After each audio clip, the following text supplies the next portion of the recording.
నమస్తే అండి, నా పేరు Uma. Welcome back to dream kitchen. మరో హెల్దీ రెసిపీతో మీ ముందుకు వచ్చేసాను. ఈరోజు మన డ్రీమ్ కిచెన్ లో ఎంతో హెల్దీ అయిన వెజిటబుల్ సలాడ్ ని ఎలా ప్రిపేర్ చేసుకోవాలో మీతో షేర్ చేసుకుంటాను. ఈ సలాడ్ ని ఆఫ్టర్నూన్ లంచ్ లో ఒక పార్ట్ కింద పెట్టుకుని తిన్నామంటే మనం రైస్ తక్కువ తినే ఛాన్స్ ఉంటుందండి. అలాగే ఎవరైనా డైట్ చేసే వాళ్ళు, వెయిట్ లాస్ అవ్వాలనుకునే వాళ్ళకి ఈ సలాడ్ మంచి రెసిపీ అవుతుందండి. అలాగే ఎప్పుడైనా మనం స్టార్టర్స్ ప్రిపేర్ చేసుకునేటప్పుడు కూడా సైడ్ డిష్ గా దీన్ని సర్వ్ చేసుకోవచ్చు.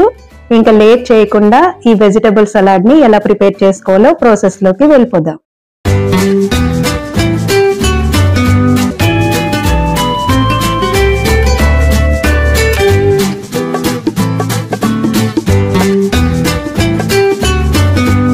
మనం సలాడ్ లో వాడే కూరగాయలన్నీ కూడా ఇలా కట్ చేసి పెట్టేసుకోవాలి.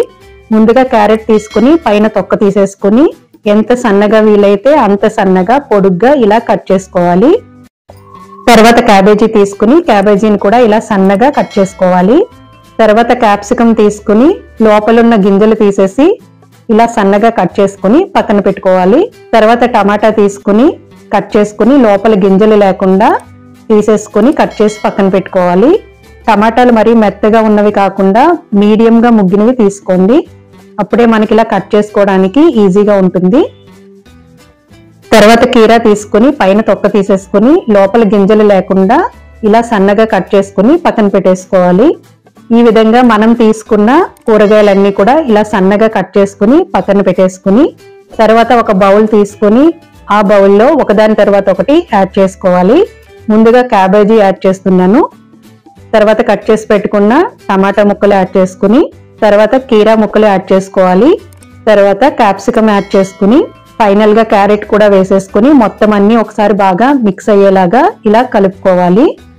తర్వాత నిమ్మరసం యాడ్ చేసుకుని 1 టేబుల్ స్పూన్ మిరియాల పౌడర్ కూడా యాడ్ చేసుకుని ఒకసారి మొత్తం బాగా ఈ వెజిటేబుల్స్ అన్ని కూడా నిమ్మరసం మిరియాల పౌడరు పట్టేలాగా ఇలా కలుపుకోవాలి. మీరు తీసుకున్న క్వాంటిటీని బట్టి నిమ్మరసం మిరియాల పౌడరు క్వాంటిటీని మీరు పెంచుకోవచ్చు. చూసారు కదా ఎంతో సింపుల్ గా ఈ వెజిటబుల్ సలాడ్ ని ఎలా ప్రిపేర్ చేసుకోవచ్చో. ఫైనల్ గా కొత్తిమీర వేసేసుకుని ఒకసారి మిక్స్ చేసుకుని సర్వ్ చేసేసుకోవడమే. మీరు కూడా తప్పకుండా ఈ వెజ్ సలాడ్ ని ట్రై చేసి మీకు ఎలా కుదిరిందో కామెంట్ రూపంలో తెలియచేయడం మాత్రం మర్చిపోవద్దు. మన ఛానల్లో రెస్టారెంట్ స్టైల్లో చేసే వెజ్ సలాడ్ రెసిపీ కూడా ఉందండి. ఆ వీడియో లింక్ ని కూడా ఈ వీడియో కింద డిస్క్రిప్షన్ లో ఇస్తాను. ఎవరికైనా ఇంట్రెస్ట్ ఉంటే ఒకసారి చూడండి.